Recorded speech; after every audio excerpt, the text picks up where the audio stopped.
ஆதியாகமம் அதிகாரம் 46. எகிப்துக்கு வந்த இஸ்ரவேலரின் நாமங்கள் ஆவன. யாக்கோபும் அவனுடைய குமாரரும். யாக்கோபுடைய மூத்த குமாரனான ரூபன்.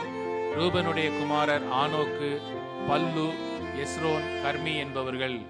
சிமியோனுடைய குமாரர் எமுவேல், யாமின், ஓகாத், யாகீன், சோகார், கானானிய ஸ்திரியின் குமாரனாகிய சவுல் என்பவர்கள். லேவியினுடைய குமாரர் கெர்சோன், கோகாத், மெராரி என்பவர்கள். யூதாவினுடைய குமாரர் ஏர், ஓனான், சேலா, பாரேஸ், சேரா என்பவர்கள். அவர்களில் ஏரும் ஓனானும் கானான் தேசத்தில் இருந்து போனார்கள். பாரேசுடைய குமாரர் எஸ்ரோன், ஆமுல் என்பவர்கள். இசக்காருடைய குமாரர் தோலா, பூவா, யோபு, சிம்ரோன் என்பவர்கள். செபுலோனுடைய குமாரர் செரேத், ஏலோன், யக்லேல் என்பவர்கள். இவர்கள் லேயாலின் சந்ததியார். அவள் இவர்களையும் தீனாள் என்னும் ஒரு குமாரத்தியையும் பதான் அரமிலே யாக்கோபுக்கு பெற்றாள். அவன் குமாரரும் அவன் குமாரத்திகளுமாகிய எல்லாரும் 33 பேர். காத்துடைய குமாரர் சிப்பியோன், அகி, சூனி, எஸ்போன், ஏரி, அரோதி, அரேலி என்பவர்கள். ஆசேருடைய குமாரர் இம்னா, இஸ்வா, இஸ்வி, பெரியா என்பவர்கள். இவர்களுடைய சகோதரி செராக்கு என்பவள். பெரியாவின் குமாரர் ஏபேர், மல்கியேல் என்பவர்கள். இவர்கள் லாமான் தன் குமாரத்தியாகிய லேயாளுக்கு கொடுத்த சில்பாளுடைய பிள்ளைகள். அவள் இந்த 16 பேரையும் யாக்கோபுக்கு பெற்றாள். யாக்கோபின் மனைவியாகிய ராகேலுடைய குமாரர் யோசேப்பு, பென்யமீன் என்பவர்கள். யோசேப்புக்கு எகிப்து தேசத்திலே மனாசேயும் எப்பிராயீமும் பிறந்தார்கள். அவர்களை ஓன் பட்டணத்து ஆசாரியனாகிய போத்திபிராவின் குமாரத்தியாகிய ஆஸ்நாத் அவனுக்கு பெற்றாள். பென்யமீனுடைய குமாரர் பேலா, பெகேர், அஸ்பேல், கேரா, நாகமான், ஏகி, ரோஷ், முப்பீம், உப்பிம், ஆர்து என்பவர்கள். ராகேல் யாக்கோபுக்கு பெற்ற குமாரராகிய இவர்கள் எல்லாரும் 14 பேர். தானுடைய குமாரன் உசீம் என்பவன். நப்தலியின் குமாரர் யாத்சியேல், கூனி, எத்சேர், சில்லேம் என்பவர்கள்.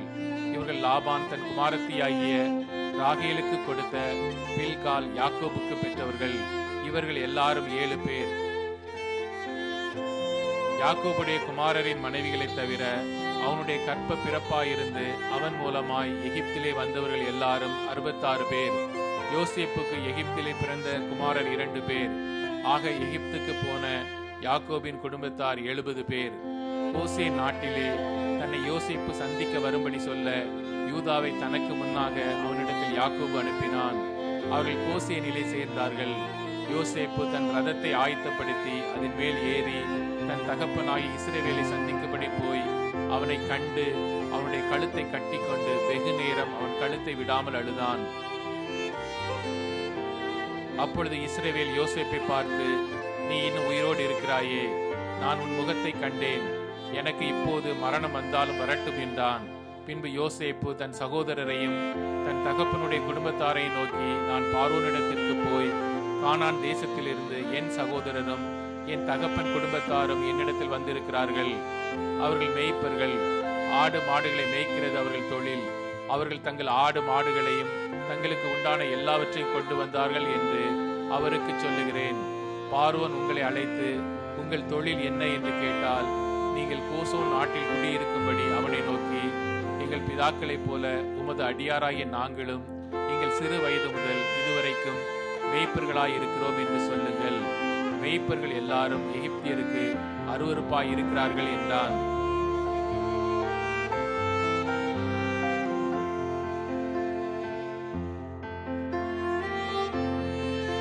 ஆதியாகமம் அதிகாரம் 47.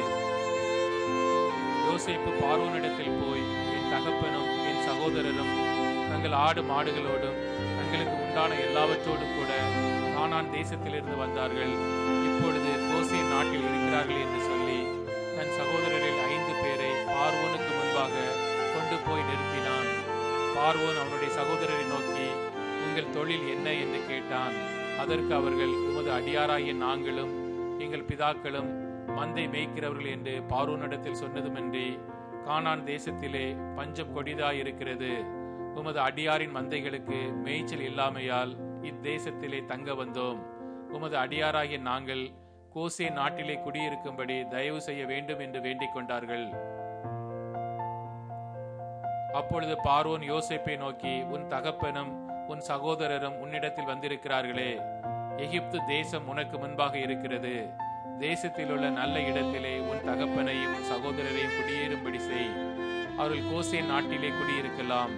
அவர்களுக்குள்ளே திறமையுள்ளவர்கள் உண்டென்று உனக்கு தெரிந்திருந்தால் அவர்களை என் ஆடு மாடுகளை விசாரிக்கிறதற்கு தலைவராக வைக்கலாம் என்றான். பின்பு யோசேப்பு தன் தகப்பனாகிய யாக்கோபை அழைத்து கொண்டு வந்து அவனை பார்வோனுக்கு முன்பாக நிறுத்தினான். யாக்கோபு பார்வோனை ஆசீர்வதித்தான்.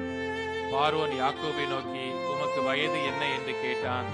அதற்கு யாக்கோபு, நான் பரதேசியாய் சஞ்சரித்த நாட்கள் 130 வருஷம். என் ஆயுசு நாட்கள் கொஞ்சமும் சஞ்சலமும் உள்ளதாய் இருக்கிறது. அவைகள் பரதேசிகளாய் சஞ்சரித்த என் பிதாக்களுடைய ஆயுசு நாட்களுக்கு வந்து எட்டவில்லை என்று பார்வோனோடே சொன்னான். பின்னும் யாக்கோபு பார்வோனை ஆசீர்வதித்து அவன் சமூகத்தினின்று புறப்பட்டு போனான். பார்வோன் கட்டளையிட்டபடியே யோசேப்பு தன் தகப்பனுக்கும் தன் சகோதரருக்கும் எகிப்து தேசத்திலே நல்ல நாடாகிய ராமசேஸ் என்னும் நாட்டிலே சுதந்திரம் கொடுத்து அவர்களை குடியேற்றினான். யோசேப்பு தன் தகப்பனையும் தன் சகோதரரையும் தன் தகப்பனுடைய குடும்பத்தார் அனைவரையும் அவரவர்கள் குடும்பத்திற்கு தக்கதாய் ஆகாரம் கொடுத்து ஆதரித்து வந்தான்.